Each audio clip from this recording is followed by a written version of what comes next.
Hello everyone and welcome back to another One Piece Bounty Rush video. My name is D-Freezy here today. We're going to be taking a look at Katakuri and Big Mom and kind of talking about what the characters do. Hope you guys enjoyed today's video. Hit that subscribe if you are new for more content. So I want to point out that I previously did my summon video, so make sure you check that out. Link will be down below. So pause the video, go check that out. Now, so here's something funny. So after my summon video, I decided I'd do some more summons, but I was laying in bed and I was just like, I don't want to get up and record them, so I just recorded them over my phone. So I'll have those tacked on to this video at the end of after my explainer and stuff. You guys will be able to check that out. But for the record, I I had to go ahead and do a lot of summons. It took. I don't think I'm gonna really summon on bounty festivals after this, just because this was such a bad experience for me. And I initially was saying, hey, I'm not a huge Big Mom fan, right? And I don't really even care for Big Mom. But it took me quite a while to get Katakuri to level 80. It took me so long. It took me a level 95 Big Mom, and I don't even want to use her. For the record, I've played a lot of matches with her, and she's just underwhelmed me in every match so far. Like, I understand what she's for, but like, it just seems like it doesn't translate as well. That could be me though, so I want to test her more. But like, I was getting lucky with 4 stars in general, like you'll see. But I was just like, this is crazy, bro. So it took a lot, and a lot of summons actually I didn't even bother recording anymore. But yeah, I ultimately got him, and when I finally got him to 80, I got him twice in that multi, so it pushed him to 85. So I think I'm just gonna mainly stick to step ups because those mans are so much better, and go from there. Like it's crazy, man. I don't even want her, really. Again, I know there's somebody out there that really likes her, and I'm sorry. I don't mean to complain. I'm not really even trying to complain. I'm just like, wow, I can't believe that when it came to those 2 characters, the game kept giving me one that I was like not really all for, right? So let's take a look at her. So here are her stats, by the way, right now. I mean, stats aren't super relevant for this because not everybody will have her at level 90-5. I don't even want to have her at 95. Okay, last time. All right, so here's Zeus. Lightning Clouds of Zeus. An attack that inflicts damage in the area behind you with a chance to shock enemies. The attack will end after a set period of time. So Zeus is interesting. When you use Zeus, he basically, and I like this because it's actually really true to the character from the series, whether it's the show or the manga, whatever. When you use Zeus, he kind of just goes out in circles around you, actually, which is really cool. He just hangs out wherever you're at. Like, he doesn't go off on his own. But I will say, if you cast Zeus and he still has time on his cast, and you go down, he'll actually stay there. I've seen him literally stay there and wind up shocking people. And in most cases, if he hits them, it looks like it's a guaranteed thing. Yeah, I was gonna say, I've never seen him hit somebody and not shock them. So, yeah. So, I currently have my level 4, excuse me. You definitely want to get to level 5 because the cooldown is so much better. But the attack is 142. Activation probability for a short shock is 100%.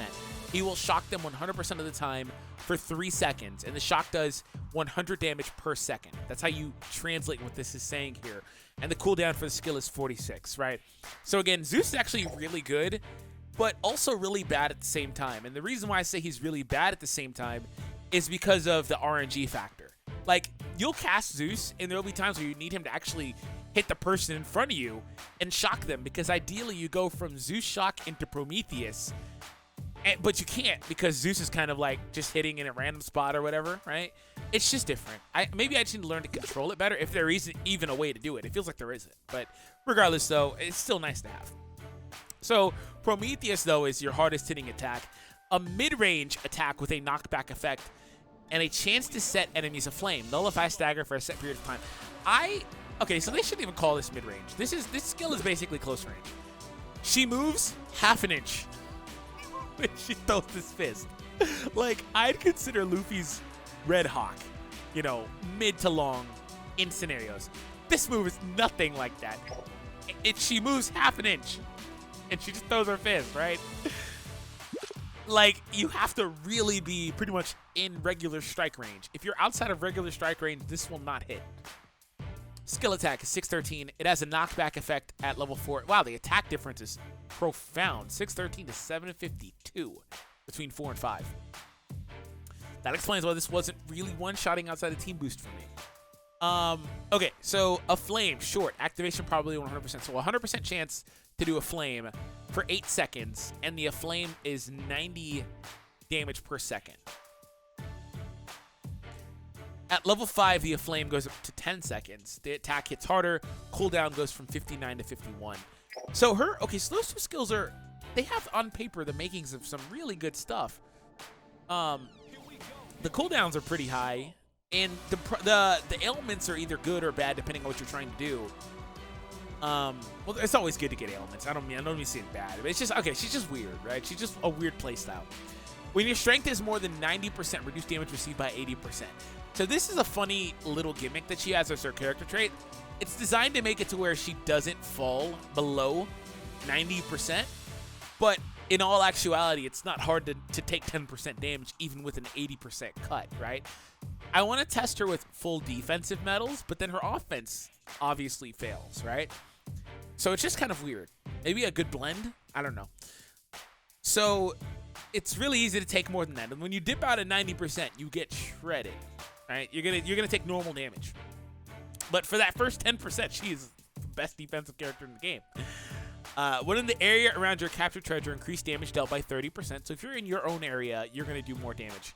When dealing damage to an enemy inflicted with shock, bonus 20%. So if they got shocked by Zeus, excuse me, you do bonus damage, which is really good. But again, it's RNG based because he's kind of doing his own thing.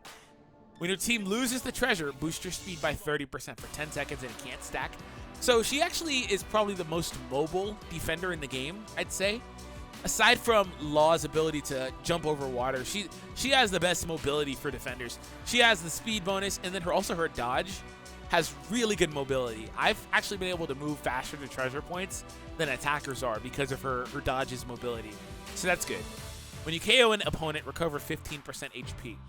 So this is designed to try to get you back above 90%. But again, if you're in a crowded area, it's really easy to just take a lot of damage really quickly, and then it doesn't work the way that they want you to. Which is why I said you can read these characters, but on paper, does it always translate, right? So here's my Katakuri. Let's take a look at the Power Mochi.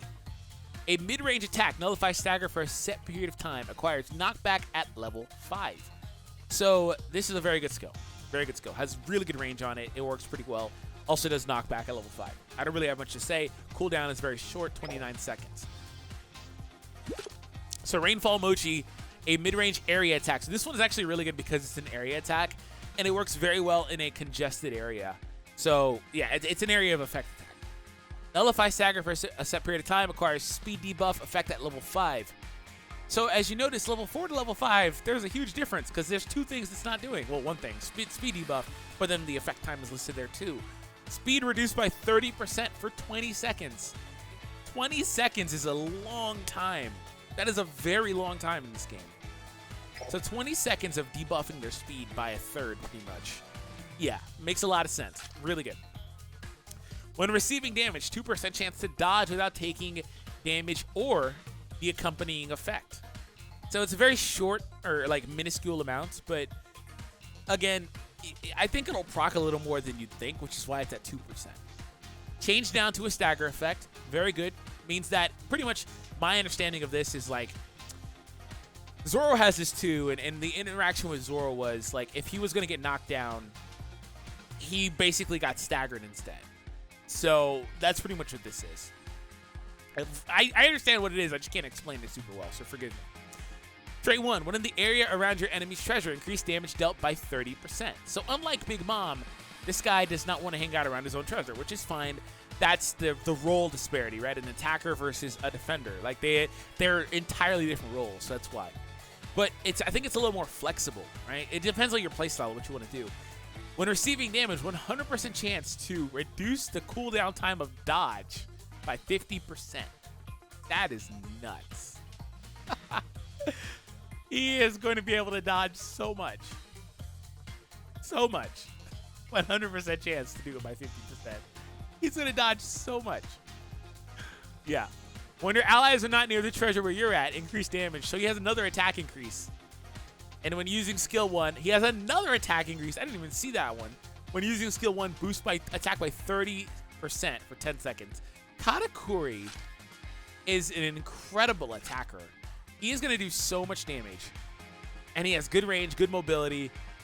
This is why I mainly wanted him. But yeah, so there you go. Definitely altogether very good. I want to kind of show him off soon, so I'll get to working with him. But I've been really trying with Big Mom, and I just haven't really been impressed. But anyways, make sure you check out the summons. They'll pop up right about now. And be sure to hit that subscribe, all that stuff if you guys enjoy the content here on the channel. And I'll catch all of you in the next one.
ところで見苦しいだけじゃ。